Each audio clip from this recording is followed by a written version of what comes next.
Hello guys, आप देख सकते हैं कि आज डे 5 है। हम इमारत बना रहे हैं, मतलब बिल्डिंग अपने भाई के लिए, रूम्स वगैरह। ये देख सकते हैं,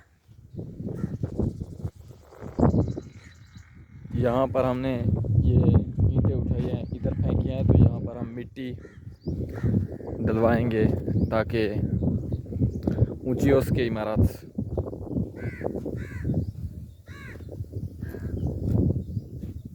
ये हम जा रहे हैं शमसी की तरफ ताकि पौधों को पानी दे सकें। आज हम कंपाइन लगवाएंगे इंशाल्लाह। ये हमारा मुज़ेरा मुस्तफ़ा सोया पड़ा है। कितना गया हुआ है?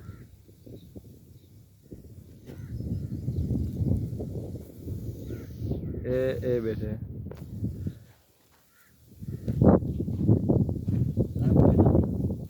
किरे टाइम में कंपाइन किरे लिए हमसे कपैन दानी कपैन ही पी रही। फ़िलहाल तो हम सेव की काट रही है, उसके बाद हमारे पास आएगी तो इंशाल्लाह देख लेंगे। तो गाइस हम जा रहे हैं, वो जो सौत्र मेरा कज़न है वो जा रहा है मस्जिद नमाज़ पढ़ने के लिए, फिर मैं भी जाता हूँ। ये मस्जिद है करीब, जूम इन नहीं हो रहा वरना मैं आपको करीब से दिखाता। कोई मसला प्रॉब्लम है, उसकी सेटिंग देखनी पड़ेगी।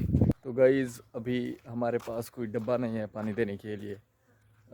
वो मेरे ख्याल में देर में पड़ा हुआ है, तो उसको लेकर बाद में हम इसको पानी देंगे। ये पौधे हैं, एक ये है बेर का पौधा, और दूसरा ये नीम का पौधा है जो भी बढ़ रहे हैं, और तीसरा ये शीशम का पौधा है। बाकी जो किकर्स वगैरह के पौधे हैं, मैं आपको ये मशवरा देना चाहूँगा कि आप भी पौधे लगाएं ताकि माहौल को साफ़ रखा जाए, और जब आप कटवाएं तो उसकी जगह नए पौधे लगाएं।